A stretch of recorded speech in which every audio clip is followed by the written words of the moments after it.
What if the biggest transformation in human history isn't waiting for the next generation, but is already knocking on your screen? What if your job, your relationships, even your thoughts are about to be reshaped by something you can't see, but is already learning everything about you? Forget robots taking over the world. The real shift is much quieter and far more personal. Artificial intelligence is no longer coming. It's already here, and it's rewriting the rules of what it means to be human.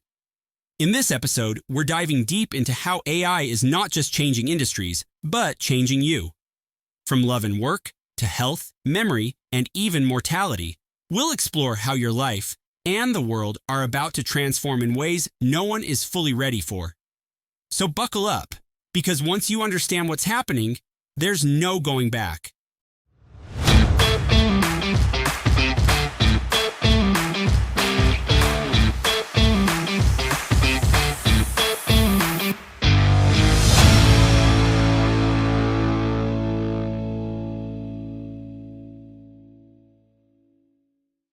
Let's start with something simple. Take a moment and think about your average day. You wake up, you reach for your phone, you scroll through messages, maybe check the weather, maybe open a playlist to set the tone for the morning. Seems normal, right? But hidden beneath that normality is a quiet revolution. That weather app you just checked? It's pulling real-time data from satellites, cross-referenced by an AI system that predicts weather patterns faster and more accurately than any human ever could. The playlist that somehow knows exactly what you're in the mood for? That's not magic. That's machine learning. It analyzes your history, your skips, your replays, the time of day, even the songs you've liked when you're in a certain mood. And those ads you saw right after you talked about something with a friend? Well, let's just say the algorithms are listening closer than you think. Artificial intelligence has become ordinary, so ordinary in fact that we no longer notice it.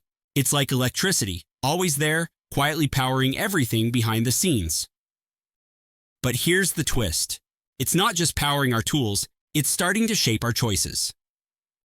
Think about the last time you chose a movie. Did you actually browse and decide? Or did you just hit play on what was recommended?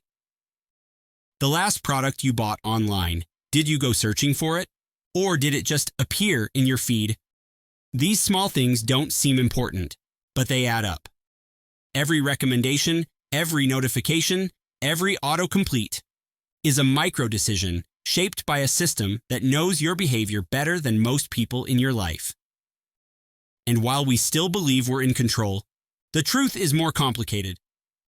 Artificial intelligence is no longer just reacting, it's predicting, anticipating, guiding.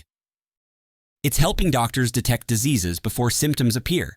It's giving farmers real-time data to grow food more efficiently.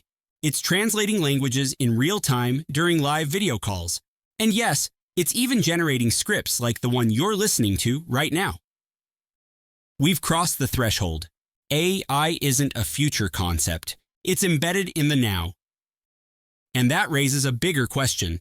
If these systems are already influencing your music, your shopping, your information, what happens when they begin to influence your work, your relationships, your identity? That's where we're headed. And in the next part, we'll talk about how AI isn't just assisting jobs, it's redefining them. Let's talk about work, because for most people, that's where the fear really kicks in. Will I take my job? Will everything I've trained for become useless? Will I wake up one day and find that a machine now does what I do, only faster, cheaper, and without coffee breaks? It's a fair question, and the honest answer is yes and no. See, AI isn't coming for jobs the way we imagine. It's coming for tasks, and that's a huge difference. Think of your job like a pizza. It's made up of slices, tasks, responsibilities, moments of creativity, decisions, communication, execution. AI doesn't eat the whole pizza. It goes after specific slices, the repetitive ones, the predictable ones, the ones that don't require human emotion, ethics, or intuition. Take accounting. AI can analyze millions of rows of data in seconds, spot patterns, catch fraud, suggest optimizations. But when it comes to building trust with a nervous client, or explaining a complex financial strategy in human language, that's still very much a people job. Same goes for law, medicine, design, marketing, even coding. Inequality asakambert. It replaces the routine. But here's where it gets interesting, because for every task that vanishes, a new one appears. Think back to when the internet exploded. Whole industries were terrified, and yes, some jobs disappeared. But new roles came out of nowhere. Social media managers, UX designers, app developers, digital brand consultants. Jobs nobody had ever heard of 10 years before. I will do the same, only faster. Already we're seeing demand for AI trainers, people who teach systems how to speak, think, and filter. Prompt engineers, people who know how to talk to AI to get powerful results. AI ethicists, who help companies navigate the dangerous questions of fairness, privacy, and bias. The future isn't jobless, it's job shifted. But, and this is important, that shift won't be equal. People who adapt early will thrive. People who resist may struggle. And that's why this conversation matters now, not 10 years from now. Because while AI gets smarter every week, most people are standing still. So the question isn't, will AI take your job? The real question is, will you evolve fast enough to create a new role for yourself? Before someone, or something, does it for you. In the next part, we'll leave the workplace behind and step into something a bit more personal. What happens to love in the age of AI? Let's talk about love. Because if there's one thing people never expected artificial intelligence to touch, it's the human heart. And yet, here we are. AI is reshaping how people meet, connect, flirt, and even fall in love. Swipe-based dating apps? They were just the beginning. Basic algorithms sorting profiles by location, age, interests. But now, we're entering a world where AI doesn't just match people, it understands them. Imagine this: a system that analyzes your voice, your facial expressions, your message tone, your daily rhythm, and then says, this person right here is emotionally compatible with you on a level you've never experienced before. Sound futuristic? It's already happening. Some dating platforms now use emotional intelligence models. They look beyond the photos, beyond the bios, they track behavior patterns, they learn from past heartbreaks, and they aim to predict connection. But it doesn't stop there.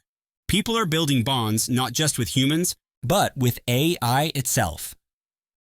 Virtual companions, digital girlfriends and boyfriends, apps that text you, good morning, ask how your day was, give you compliments, tell you stories, and remember what makes you feel loved. It might sound strange, but for millions of people around the world, it's comfort, it's connection, it's better than being alone. There are chatbots trained on personalities of lost loved ones. There are AI partners who learn how to argue with you, and then apologize in just the right way. So here's the uncomfortable question. If an AI can say the right things, support you emotionally, listen without judgment, does it matter that it's not human? Is love just biology, or is it attention, understanding, presence, no matter the source? And if AI becomes the perfect partner, always patient, always available, always improving, how will human relationships compare?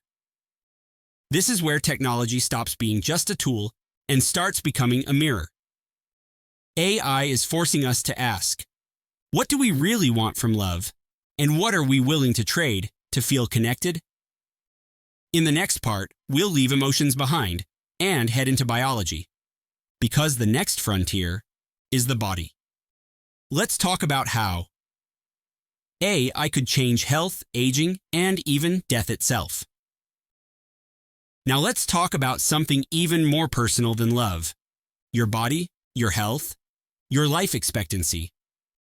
Because AI isn't just helping us live better, it might help us live longer, a lot longer. Let's start with the basics. For decades, medicine has been reactive. You feel sick, You go to a doctor, you get a diagnosis, you take something, and you wait. That's how it's worked for generations. But AI is flipping that model. Instead of reacting to illness, we're starting to predict it, and sometimes even prevent it. Imagine a system that constantly monitors your health data, your heart rate, your sleep, your movement, your stress, even subtle voice changes, not just once a year during a checkup, but every second of every day. Now imagine that system noticing a pattern, something tiny, something a human doctor might miss, a shift in your blood oxygen levels, a slightly irregular rhythm in your heartbeat while you sleep, and then it sends an alert, not weeks later, immediately. That's not science fiction. That's happening right now, in research labs, in hospitals, even in some smartwatches. AI-driven diagnostics can already outperform human doctors in some areas. It can detect early-stage cancers in scans that look normal to the human eye. It can identify neurological changes years before symptoms of Alzheimer's appear. It can help doctors find the right treatment faster, personalized for your body. And then there's drug discovery. Traditionally, developing a new medication takes more than 10 years and billions of dollars. But now, AI models can simulate how molecules behave, predict their success rates, and help design drugs that are more targeted, more efficient, and faster to test. What used to take a decade could soon take a matter of months. But here's where it gets even more wild. We're not just treating illness, we're beginning to explore the idea of slowing down aging itself. Biotech companies are using AI to analyze how and why cells age. They're identifying biomarkers, microscopic signals that tell us how old your body really is beyond your calendar age. And they're looking for ways to reverse cellular decline, to reset the clock. Some researchers believe we could soon extend healthy human life by 20, 30, even 40 years. Not just more years, but better years, active, alert, pain-free. So the question is no longer, can we live longer? It's, what do we do with the time we gain? And what kind of society will we become when more and more people live to 100 and beyond? Because longer life raises new questions about retirement, about relationships, about purpose, about identity. And perhaps the biggest of all, if AI helps us live longer than ever before, what does that do to our definition of being human? In the next part, we'll go even deeper. Because AI isn't just touching your body, it's beginning to influence your mind. Let's explore what happens to thinking itself. In the age of artificial intelligence. Here's a question that cuts deeper than it seems. If a machine can think for you, why should you still think at all? Let that sit for a second. Because this is where the conversation shifts from practical to philosophical. For centuries, thinking, reasoning, imagining, problem-solving was the core of what made humans feel different. Special. You could teach a horse to carry weight. You could train a bird to mimic sound. But you couldn't teach them to write a poem, to solve an equation, to invent a new language. That was ours, the domain of the mind. But now, we're not so sure anymore. Today, AI can write essays, solve legal disputes, compose symphonies, generate photorealistic images from a single sentence, and carry out conversations that feel eerily human. And the scary part, it's getting better, faster, cheaper, more accessible. Students use AI to do their homework. Writers use it to brainstorm stories. Developers use it to write code. CEOs use it to make decisions. Little by little, thinking is being outsourced. Not just the heavy thinking, even the small stuff. What should I say in this email? Write me a birthday message. Summarize this article. Give me 5 ideas for dinner tonight. And you know what? It's convenient. It saves time. It feels efficient. But here's the problem. What happens to a muscle you stop using? It weakens, it fades, it atrophies. And thinking is a muscle. So what happens when an entire generation grows up not needing to think deeply? We might gain speed, but lose depth. We might know more, but understand less. And in a world where every answer is just a prompt away, what becomes of curiosity? Because true thinking isn't just about getting an answer, it's about the struggle to find it, the questions you ask, the connections you make, the perspectives you build along the way. And while AI can mimic insight, it doesn't experience insight. It doesn't wonder, it doesn't doubt, it doesn't care. That part's still ours, at least for now.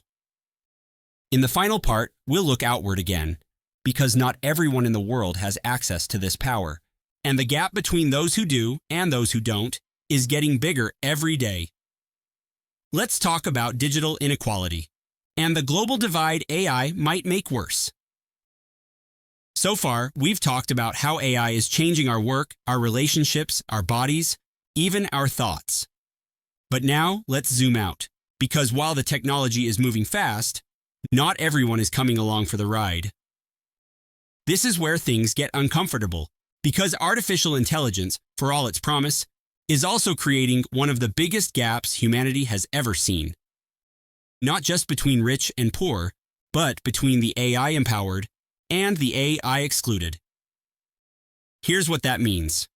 In one part of the world, students are using AI tutors that personalize their education minute by minute. In another, kids are still learning from decades-old textbooks, if they have books at all. Some workers use AI to boost their productivity tenfold. Others are still waiting for stable internet. Entire companies now run leaner, faster, smarter. Thanks to machine learning, automation, instant insights. But in places where that technology isn't accessible, businesses fall further and further behind. And it's not just about infrastructure, it's about language, it's about access to data, it's about education. AI is trained mostly in English, mostly on Western content, mostly by teams from countries that already dominate the global tech landscape. So what happens to cultures that don't get represented in that data? To voices that aren't included? To entire regions that get left out of the conversation? The danger here isn't just inequality, it's irrelevance. If AI becomes the new operating system of the world, the countries, communities, and individuals who don't have a say in how it's built may find themselves not just behind, but locked out. And once that gap opens, it's hard to close. Because those with access to AI will use it to move faster, grow stronger, earn more, learn more, while those without it will keep playing catch-up in a game that keeps changing. This is the dark side of the AI revolution. Not killer robots, but invisible walls. So the real question isn't just, what can AI do? It's who gets to benefit and who gets left behind. Because the most powerful technology in the world means nothing if it's not shared. And the most human thing we can do in the age of AI might be making sure no one is forgotten. Now that we've seen all the sides, the hopeful and the hard, it's time for a final reflection. Let's wrap this up. So, what now? We've walked through the invisible ways AI is already shaping your life. We've looked at how it transforms your work, redefines love, protects your body, rewires your thinking, and threatens to leave parts of the world behind. And here's the truth. This shift isn't in the future. It's already here. It's happening now, all around you, every day. The question is no longer, will AI change the world? It's, how will you respond to the world it's changing? Will you use it as a crutch or as a tool to grow? Will you passively follow Dash or learn to lead with it? Because whether you're ready or not, the systems are learning, the code is evolving, and the future is being written, prompt by prompt, line by line, decision by decision, by people like you. And while AI may be intelligent, you're still the one with intention. So learn, adapt, question everything, and most of all, stay human. Because in a world where machines can do almost anything, being deeply, thoughtfully, consciously human might just be the greatest power left. Thank you for listening. If this episode resonated with you, The best way to support the podcast is to hit like, subscribe to the channel, and share it with someone who needs to hear it. Every bit of support helps us keep creating content that actually matters. See you in the next one.